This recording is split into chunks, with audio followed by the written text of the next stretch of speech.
사도행전 10장 9절부터 16절까지 말씀을 봉독해 드리겠습니다.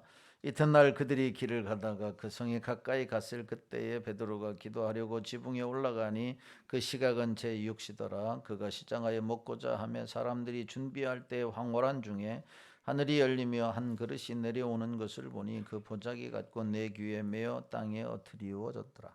그 안에는 땅에 있는 각종 네 발 가진 짐승과 기는 것과 공중에 나는 것들이 있더라. 또 소리가 있으되 베드로야 일어나 잡아 먹으라 하거늘 베드로가 이르되 주여 그럴 수 없나이다. 숙되고 깨끗하지 아니한 것을 내가 결코 먹지 아니하였나이다 한데 또 두 번째 소리가 있으되 하나님께서 깨끗하게 하신 것을 내가 속되다 하지 말라 하더라. 이런 일이 세 번 있은 후 그 그릇이 곧 하늘로 올려져 가니라. 아멘. 할렐루야. 찬양대 찬양으로 하나님께 영광 돌리겠습니다.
하나님 아버지 감사합니다. 오늘도 귀한 예배에 우리 찬양대를 통해서 하나님 영광 받으심을 감사합니다. 오늘도 주님의 은혜에 감사하고 또 주님께서 우리를 늘 지키시고 인도하실 주님을 찬양했사오니 받으신 줄로 믿습니다. 가사대로 우리의 삶에 이루어지는 은혜가 있게 하여 주옵소서. 이 시간에 하나님의 말씀을 통해서 은혜 받기를 원합니다. 마음과 귀를 열고 하나님 잘 듣고 삶에 적용하여 백배의 열매를 맺도록 성령님 역사하여 주옵소서. 예수님의 거룩하신 이름으로 기도하옵나이다. 아멘. 거룩하고 복된 성일 이부 예배 오신 여러분들에게 하나님의 은혜와 축복이 함께 하시기를 주님의 이름으로 축원합니다. 옆 사람 인사하겠습니다. 사랑합니다. 반갑습니다. 축복합니다. 예, 감사드립니다. 오늘은 읽은 본문의 말씀 중심으로 우리가 베드로의 환상에 대한 말씀을 함께 살펴보려고 합니다. 사실 23절까지가 오늘 본문의 내용의 말씀인데 길어서 16절까지만 읽었습니다. 지난주에 우리가 고넬료가 이방인 백부장이었지만 경건하게 살았다. 그의 경건에 대한 것을 세 가지로 말씀을 드렸어요. 항상 하나님을 경외했고 항상 하나님께 기도했고 백성을 많이 구제했다라고 하는 겁니다. 경건이라고 하는 것은 추상명사가 아니라 동사이죠. 그렇기 때문에 이 경건을 하나님이 받으셨다. 그리고 44절 이하의 말씀에 보면 온 가족이 바로 이 고넬료의 경건을 통해서 성령의 충만함 받아서 큰 역사를 이루었다라고 하는 말씀을 살펴보았습니다. 또한 10장의 말씀, 이 사도행전 10장의 말씀은 교회 사적으로 상당히 중요한 말씀이다라고 하는 이야기를 드렸습니다. 여러분, 이 10장의 이 사건, 이 10장에는 바로 고넬료가 환상을 보게 되고 또 베드로를 초청하게 되고 베드로가 환상을 보게 되고 이방인들과 접촉해서 복음을 전하는 이 사건은 참으로 교회 사적으로 큰 중요한 일인데 세 가지의 이런 중요한 사건을 이야기할 수가 있습니다. 첫 번째로 이 사건으로 복음이 이방인들에게 흘러 들어가게 되었다라고 하는 겁니다. 고넬료의 환상과 베드로의 환상이라고 하는 그리고 그들과의 만남을 통해서 복음이 이제 유대인에게서 이방인에게로 흘러가는 중요한 계기가 되었다라고 하는 것이고, 두 번째, 이 사건은 복음이 로마인들에게 전파되는 첫 출발점이 되었고 나중 바울을 비롯한 사도들이 로마로 입성할 수 있는 토대가 되었다라고 하는 것입니다. 세 번째, 이 사건은 로마 제국이 기독교 국가가 될 수 있는 계기가 된 것입니다. 그러니까 로마 제국이 기독교화 되는 데에는 군대의 힘이 상당히 컸어요. 군대의 힘. 그 고넬료라고 하는 장교로부터 바로 군 복음화가 시작이 됐는데 바로 이 300년 후에 그로부터 300년 후에 로마가 기독교 국가로 만들어졌다라고 하는 겁니다. 자, 이처럼 이 10장의 말씀, 이 10장의 말씀은 기독교사에서 상당히 중요한 의미를 갖고 있는 말씀입니다. 이 시간에는 바로 이 베드로에게 보여준 환상, 그 환상이 무엇이냐라고 하는 것과 그 환상이 주는 의미가 무엇인지에 대해서 왜 베드로에게 주님은 환상을 보여주셨는지 그 의미에 대해서 함께 살펴보고 은혜 나누기를 원합니다. 첫 번째로 살펴볼 것은 바로 베드로가 어떤 환상을 보게 되었느냐라고 하는 겁니다. 오늘 9절부터 11절의 말씀에 보면 이렇게 말씀을 합니다. 시작. 이튿날 그들이 길을 가다가 그 성에 가까이 갔을 그때에 베드로가 기도하려고 지붕에 올라가니 그 시각은 제6시더라. 아멘. 이튿날 그들이 길을 가다가라고 하는 겁니다. 그들이 누굽니까? 8절에 보면 고넬료가 환상을 보고 베드로를 청하기 위해서 하인들을 요바로 보냈는데 그 고넬료가 보낸 하인들을 의미합니다. 그러니까 고넬료가 보낸 하인들이 길을 가다가 그 성에 가까이 갔을 그때에 베드로가 기도하려고 지붕에 올라갔다라고 하는 말씀이에요. 베드로를 청하기 위해 하인들이 욥바로 보내지게 되었는데 그 시간은 베드로가 뭐 하는 시간이었느냐? 기도하는 시간이었다. 그때 베드로는 기도 중에 무엇을 보게 되느냐면 환상을 보게 됩니다. 그리고 이 환상은 세계 기독교 역사에 한 획을 긋는 아주 중요한 대사건이 일어나게 되는 것이죠.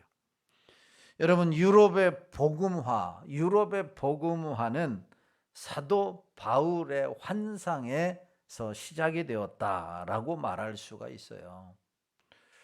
사도행전 16장에 보면 사도 바울이 하나님의 부르심을 받은 이후에 복음 전할 계획을 어디로 세웠느냐? 이제 아시아에 가서 복음을 전할 계획을 세웁니다. 그런데 그날 저녁에 환상을 보게 돼요. 어떤 환상을 보게 되냐면 마게도냐 사람들이 우리에게 와서 복음을 전해달라, 우리에게 와달라라고 하는 환상을 보게 된다라고 하는 겁니다. 바울의 계획은 어디에 가서 복음을 전하는 거예요? 아시아에 가서 복음을 전하는 거예요. 그런데 그날 밤 모든 준비를 다 마쳤습니다. 우리가 새생명 축제를 하다 보면 날짜도 정하게 되고 표도 정하게 되고 그 다음에 태신자도 정하고 초청을 하고 다 준비를 하고 난 다음에 복음을 전하잖아요. 그런데 바울도 그냥 가려고 한 게 아닙니다. 아시아로 가기 위해서 다 사전 조사를 다 마치고 준비를 마쳤어요. 그런데 그날 밤에 환상을 보게 되는데 아시아가 아닌 유럽의 사람들이 와서 우리에게 복음을 전하달라라고 하는 환상을 보게 됩니다. 그 이후로 완전하게 그의 일정이 바뀌게 된 것이요. 아시아에서 유럽으로 온전히 바뀌게 된 것입니다.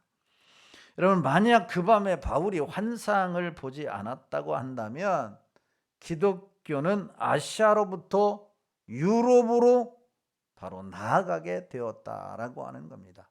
아시아에서부터 유럽으로 복음이 전파되었을 것이에요.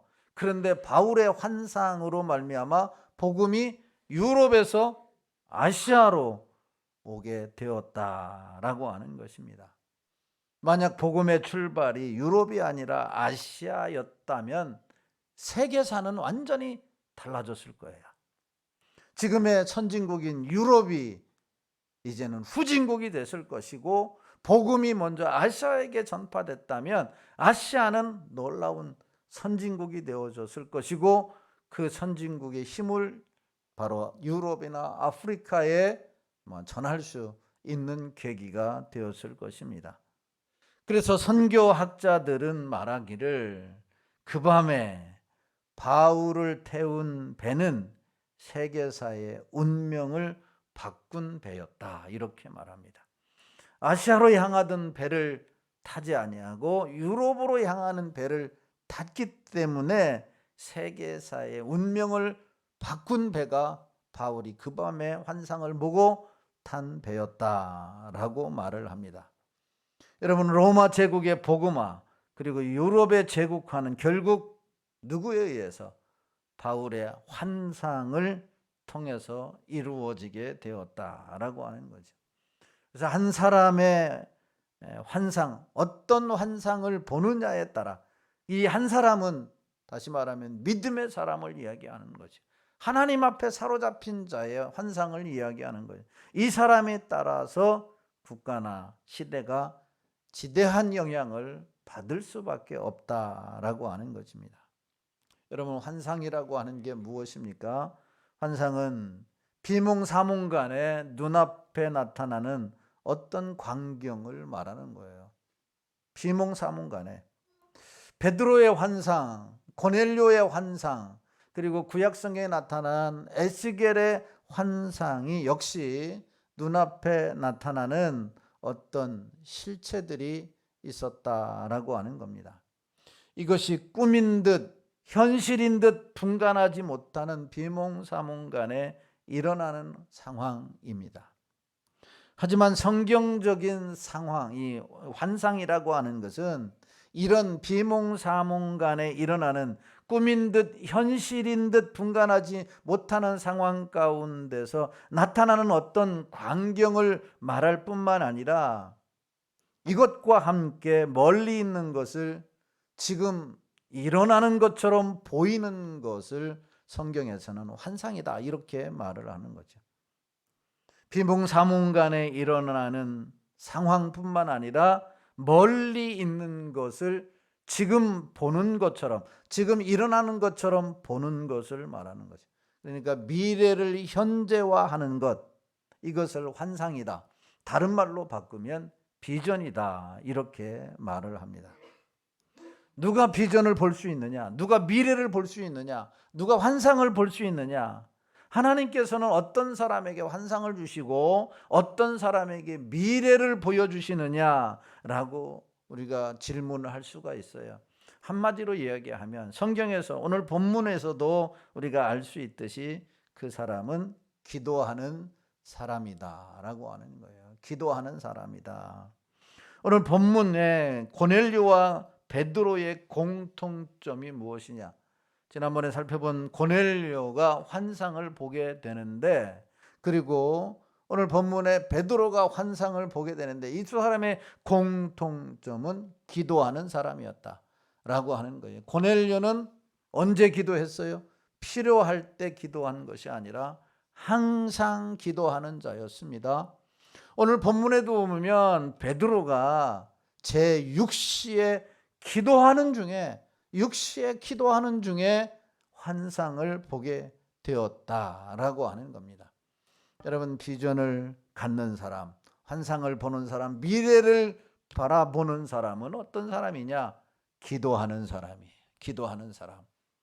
미래에 대해서, 하나님의 주시는 비전에 대해서 꿈을 갖고 이 세상에서 불안한 세상이지만 당당하게 거룩한 백성으로 승리하는 삶을 살기를 원한다고 한다면 늘 깨어 기도하는 여러분들이 되기를 주님의 이름으로 축원합니다. 기도하는 자가 환상을, 미래를 보는 거예요. 예레미야 33장 3절, 우리가 잘 아는 말씀이잖아요.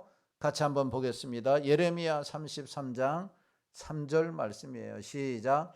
너는 내게 부르짖으라. 내가 내게 응답하겠고 내가 알지 못하는 크고 은밀한 일을 내게 보이리라. 크고 은밀한 일이 무엇이냐? 미래를 얘기하는 거예요. 비전을 얘기하는 거예요. 어떤 사람에게? 부르짖어 기도하는 사람에게 보여주시겠다 이렇게 말씀하고 있는 겁니다. 이 크고 은밀한 일, 환상이며 비전이며 여러분 꿈인 거지요. 기도하는 중에 보게 된다라고 하는 겁니다. 여러분, 교회는 기도하는 공동체예요. 기도하는 공동체.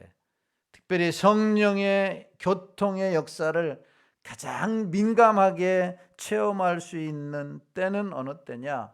성도들이 모여서 기도할 때다라고 하는 거지요.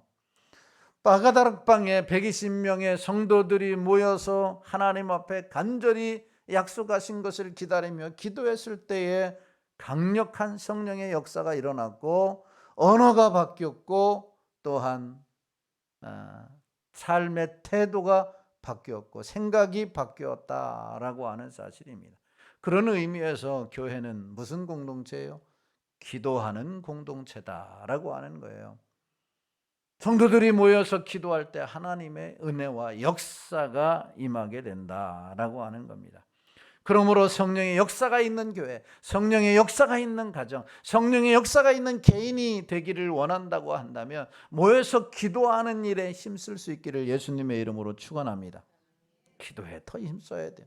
시간을 더 드리고 기도에 힘을 쓰는 성도, 하나님의 성령의 놀라운 역사를 경험할 수밖에 없다라고 하는 거죠. 베드로는 기도하는 중에 환상을 보았어요. 비전을 보았어요.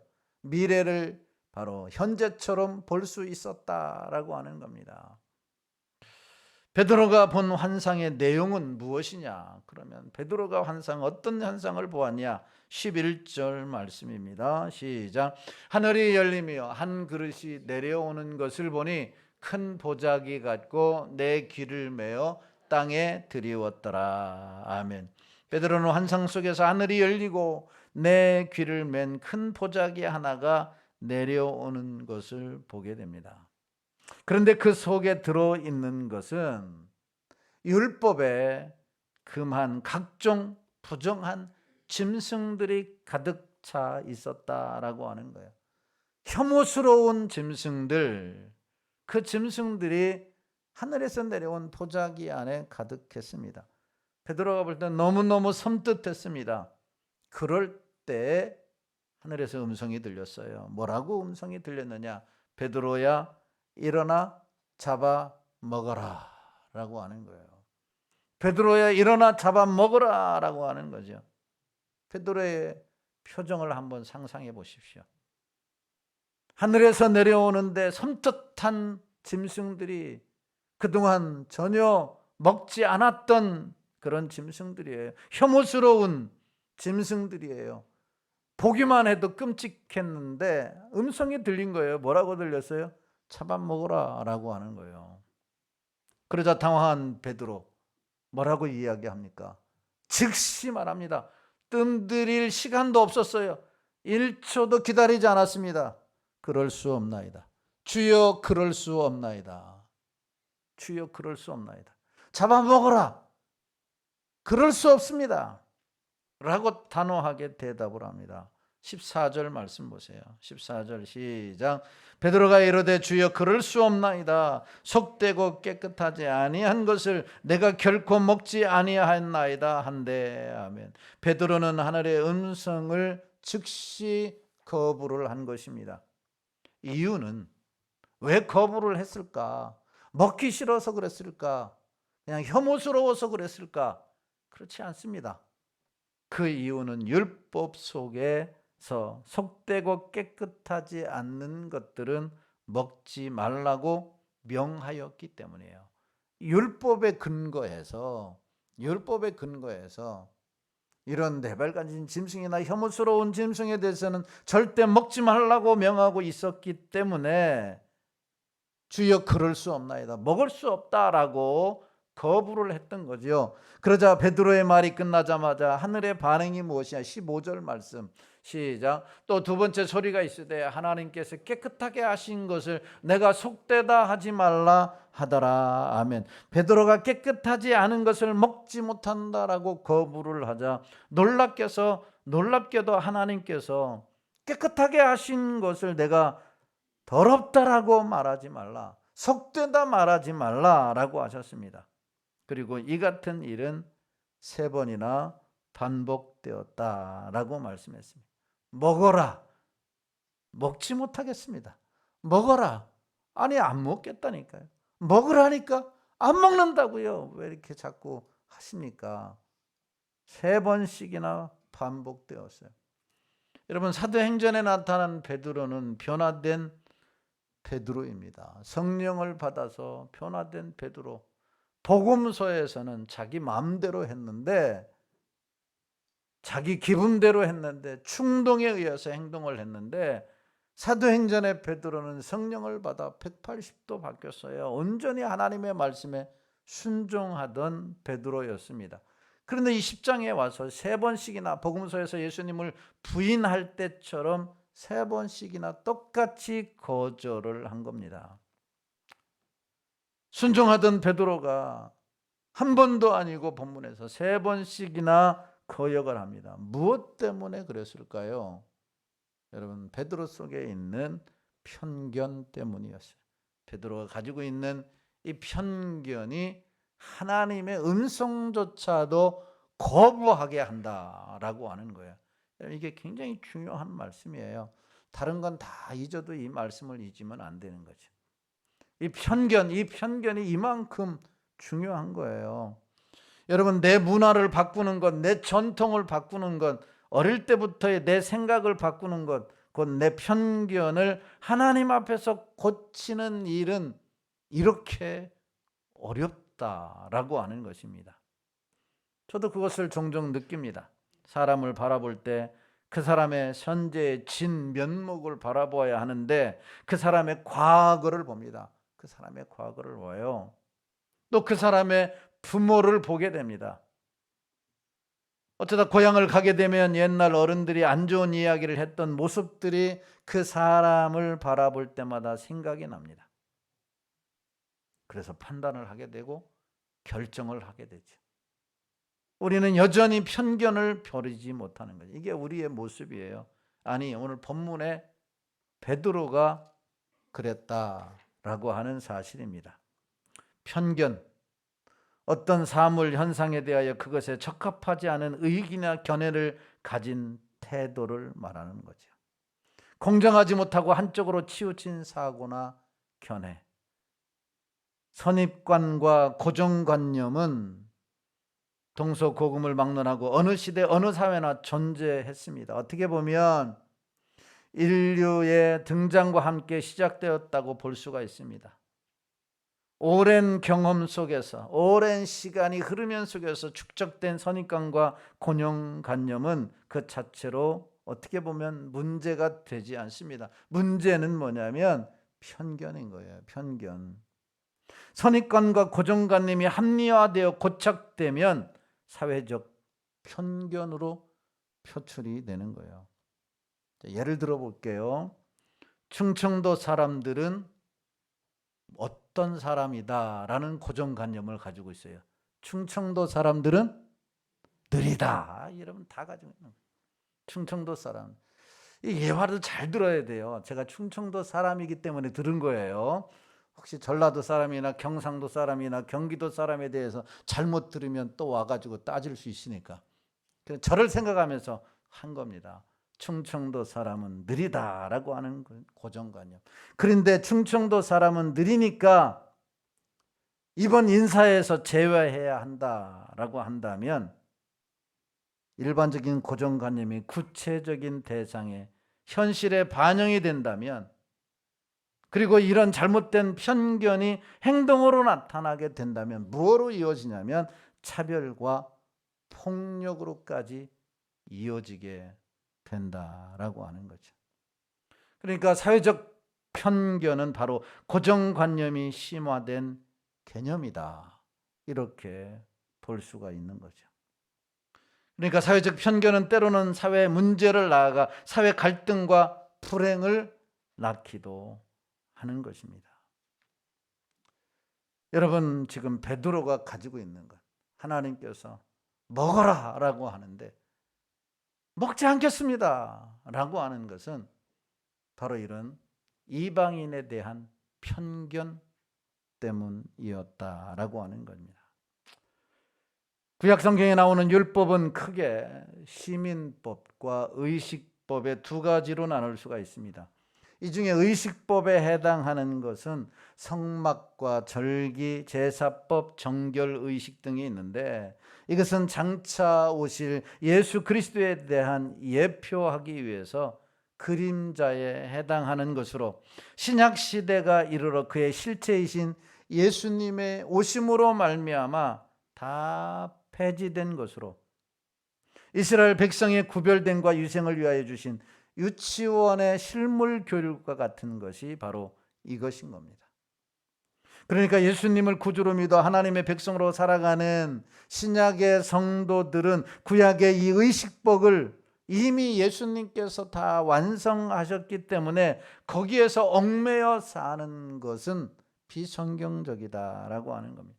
제사법을 다 지켜야 한다, 정결 규례를 다 지켜야 한다, 구약의 절기들을 다 지켜야 한다. 이것은 비성경적인 거죠. 왜냐하면 그의 정신은 우리가 배울 수 있지만 예수님께서 십자가에 돌아가심으로 이 모든 것을 다 완성하셨기 때문에 주님의 말씀, 주님의 뜻만 따르면 되는 거지 구약의 모든 이런 의식법을 지킬 하등의 이유가 없다라고 하는 사실입니다.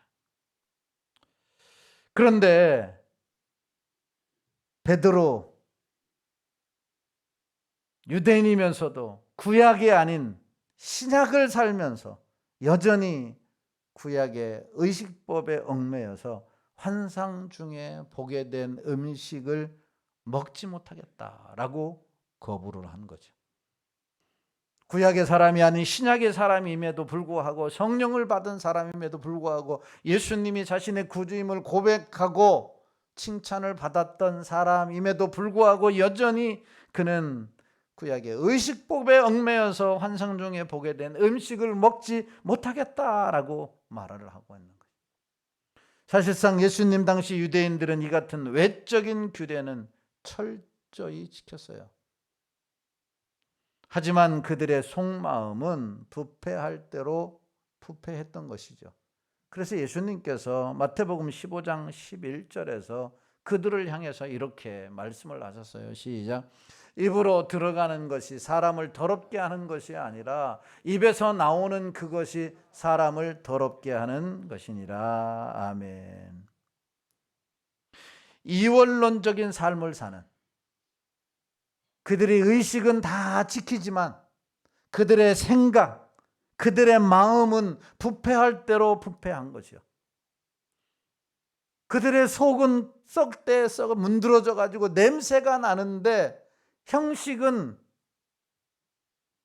다 지키는 거죠. 이런 거나 마찬가지예요. 우리가 신앙생활을 하면서 하나님의 사람들로서 예배도 지킵니다. 기도에도 나와요. 또 뭐 거룩한 척을 합니다. 외적인 모습은 다 지켜요. 그런데 우리 속에는 온갖 죄악들을 다 품고 있는 거예요.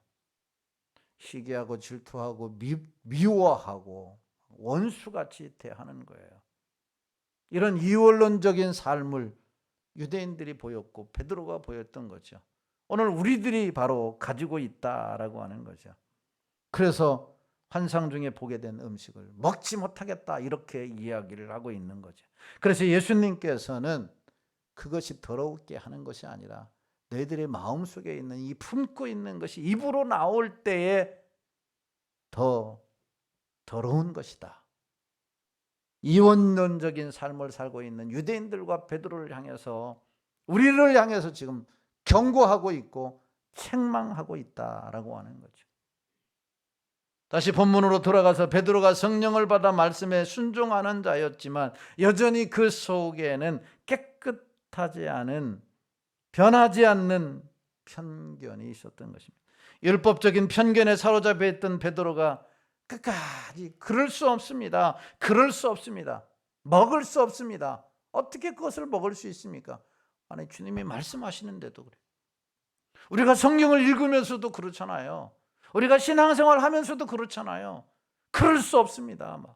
말은 안 해도 행동으로 안 하는 것은 그거예요. 편견에 사로잡혀 있어서. 그러자 그 그릇이, 보자기에 쌓여있던 각종 짐승들이, 그 눈에 보였던 그 그릇이 더 이상 그 눈앞에서 머물지 아니하고 하늘로 올려져 갔습니다. 이 말은 하나님께서 그만 말하겠다라고 하는 겁니다. 그리고 난 이후에 놀라운 일이 일어나게 됩니다. 어떤 일이 일어나느냐? 베드로는 고넬료가 보낸 사람을 영접하게 되었다라고 하는 겁니다. 이게 17절에서 23절의 내용인데, 먼저 17절의 말씀에 보면 이렇게 말씀을 합니다. 시작. 베드로가 본 바 환상이 무슨 뜻인지 속으로 의아해하더니 마침 고넬료가 보낸 사람들이 시몬의 집을 찾아 문 밖에 서서, 아멘. 베드로가 이해할 수 없는 황홀경으로 인해서 의아해하고 번민하고 고민하고 있을 그때에 이것이 과연 무슨 뜻이냐? 왜 3번씩이나 거절을 하는데도 하나님이 말씀을 하셨느냐? 이렇게 고민하고 묵상하고 있을 그때에 고넬료가 보낸 하인들이 그가 머무르고 있는 집에 도착했고, 문 밖에서 베드로라 하는 시몬이 여기 유숙하느냐 이렇게 물었습니다. 자, 18절 말씀이에요. 시작.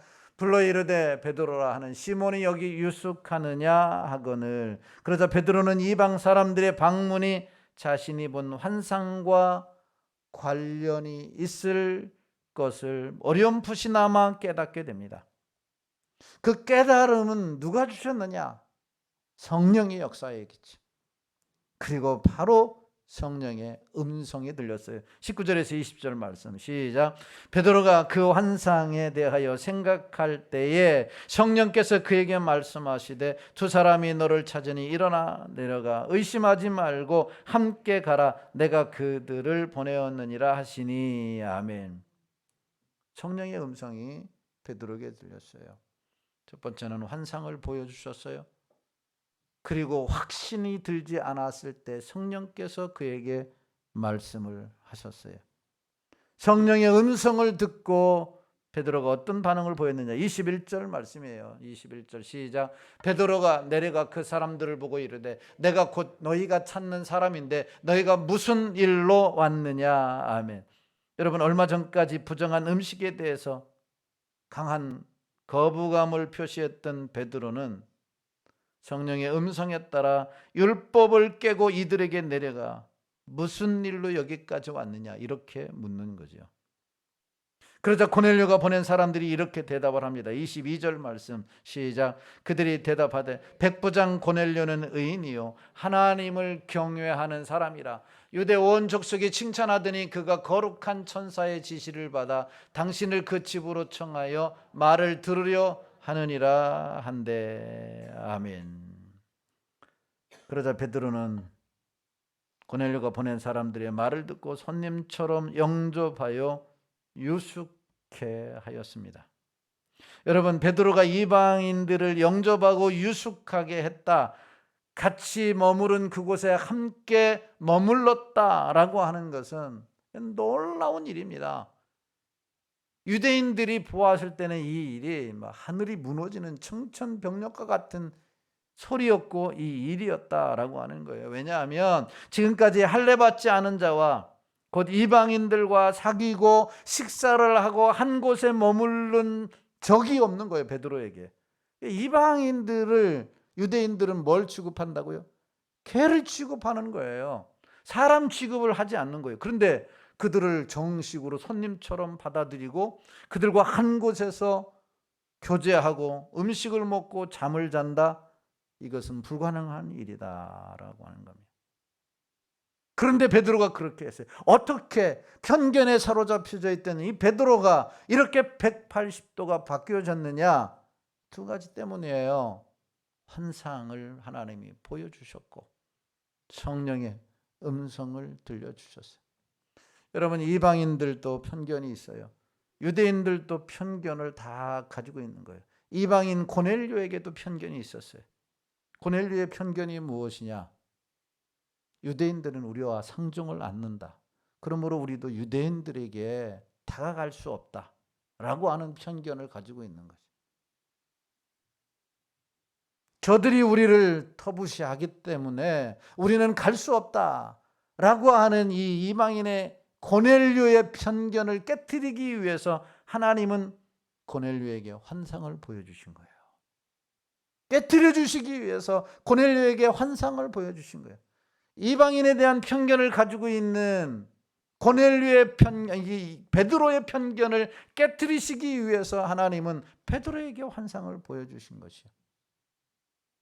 그러면 고넬료나 베드로에게만 편견이 있느냐? 우리에게는 편견이 없는가? 우리에게도 편견이 있어요. 아까 얘기했지만 충청도 사람들에 대한 편견, 대학에 대한 편견, 지방에 대한 편견, 그 사람에 대한 편견이 있어요. 그 부모에 대한 편견이 있는 거예요. 심지어는 교회에 대한 계층 간의 편견. 얼마나 이 세상은 편견 때문에 편가르기를 하게 되고 하나가 되어지지 못하는 이런 아픔을 우리가 얼마나 많이 겪고 있느냐라고 하는 거죠. 이 편견을 깨트리기 위해서 바로 하나님께서는 고넬료와 베드로에게는 환상을 보여주셨고 성령의 구체적인 음성을 들려주심으로 그가 하나님의 일을 하도록 하셨다라고 하는 것입니다. 여러분, 우리에게 편견이 있는 한 모든 사람과 함께 더불어 평안할 수가 없고 편견이 있으면 평안할 수가 없는 거예요. 가정에서도 마찬가지예요. 저놈은, 저 자식은, 남편은 이라고 하는 과거의 편견에 사로잡혀 있으면 하나가 될 수가 없어요. 교회도 마찬가지예요. 교회도 마찬가지.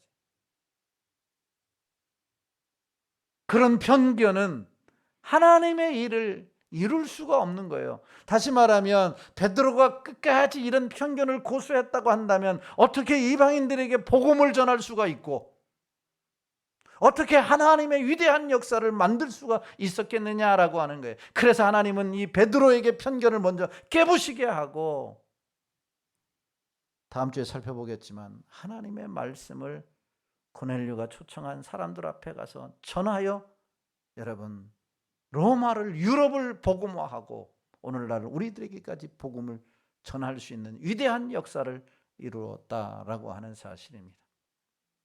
오늘날 하나님께서는 우리에게 오늘 말씀을 통해서 너희들의 안에 있는 편견을 깨부수라고 말씀을 하셔요. 그러기 위해서는 여러분 우리가 편견이 있음을 인식해야 됩니다. 우리에게는 편견이 있다는 것을 자각을 해야 돼요. 그렇지 않으면은 여러분 편견을 깨부술 수가 없는 거죠.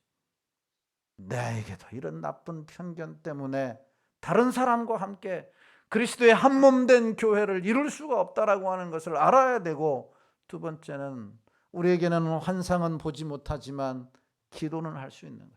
기도 중에 이들이 환상을 보았어요. 기도하면 하나님이 말씀을 해주실 것이고, 할렐루야. 기도하면 감동을 주실 것이고, 기도하면 깨닫게 해주실 것이고, 기도하면 지시해 주실 것입니다.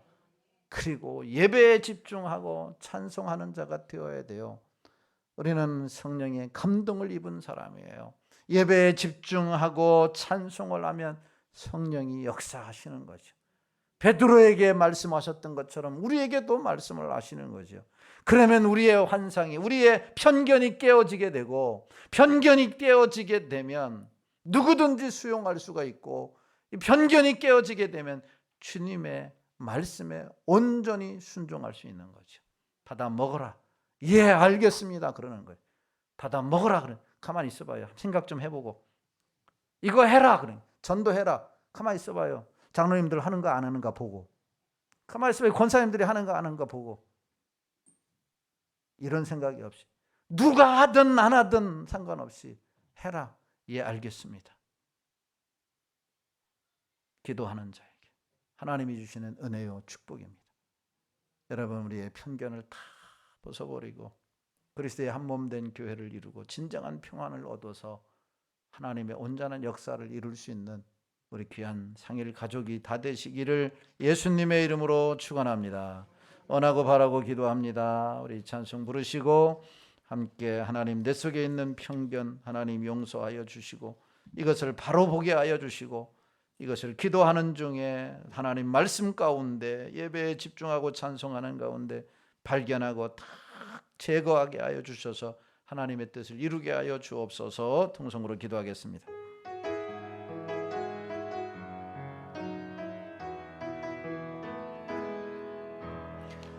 세상을 살아가는 동안에 나의 힘을 의지할 수 없으니 기도하고 낙심하지 말 것을 주께서 참 소망이 되심이라. 하나님의 꿈이 나의 비전이 되고 예수님의 성품이 나의 인격이 되고 성령님의 권능이 나의 능력이 되길 원하고 바라고 기도. 하나님의 꿈이 나의 비전이 되고 예수님의 성품이 나의 인격이 되고 성령님의 권능이 나의 능력이 되길 원하고 바라고 기도합니다. 아멘. 하나님께서 고넬료를 쓰시기 위해서, 베드로를 쓰시기 위해서 먼저 그 속에 있는 편견을 깨부셨습니다.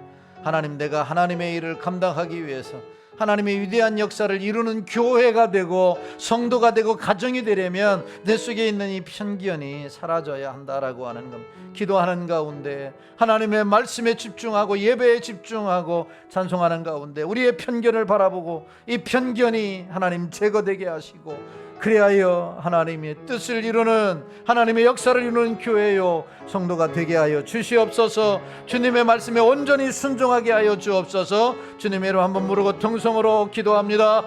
주여. 할렐루야. 하나님 아버지, 은혜와 사랑을 감사합니다. 거룩하고 복된 성일 오라가여 주시고 이부 예배로 하나님께 영광 돌릴 수 있도록 은혜 주신 하나님 감사합니다. 내 속에 있는 편견을 하나님 바라보게 하여 주시옵소서. 우리 교회가 가지고 있는 편견이 이 세상에 복음을 전하지 못하고, 이 세상에 죽어가는 영혼들을 불쌍히 여기지 못하고, 이 세상에 아버지 하나님의 악한 것들을 막아내지 못하는 것은 아닌지 아버지 하나님여 우리가 돌아보게 하시고 회개하게 하시고, 하나님 이 속에 있는 악한 편견들이 다 제거됨으로 말미암아 아버지 하나님이여 한 공동체 안에서 평화로운 삶을 살게 하여 주시고 하나님의 온전한 뜻을 이룰 수 있도록 성령님 역사하여 주시옵소서. 베드로에게 있는 편견을 제거한 이후에 베드로가 아버지 하나님의 고넬료 집에 가서 복음을 전하여 위대한 하나님의 역사를 이루었던 것처럼 우리도 하나님의 기도 중에, 하나님의 찬송 중에, 예배 중에 우리의 하나님의 편견을 바라보고 다 내려놓게 하여 주시고 하나님의 큰 뜻을 이룰 수 있도록 성령님 역사하여 주옵소서. 한 사람 한 사람에게 가지고 있는 편견이 제거되게 하시고 교회 안에, 공동체 안에 가지고 있는 편견들을 제거하여 주셔서 진정한 하나님이여 평화를 누릴 수 있도록 도와주시옵소서. 주께서 함께하여 주시기를 원하옵고 예수님의 거룩하신 이름으로 기도하옵나이다.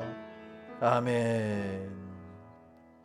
지금은 교회의 머리가 되신 우리 주 예수 그리스도의 은혜와 하나님 아버지의 지극하신 사랑하심과 성령 하나님의 감화감동 대주인도 역사 충만하심의 은혜와 하나님 우리 속에 있는 편견을 제거하고 평안을 누리며 하나님의 뜻을 온전히 순종하여 위대한 역사를 만들기로 작정하고 돌아가는 성도들 머리머리 위에와 저들의 가정과 직장과 사업과 자녀들 위에, 이 나라 이 민족과 몸된 상일교회 위에 이제로부터 영원토록 함께 있을지어다. 아멘.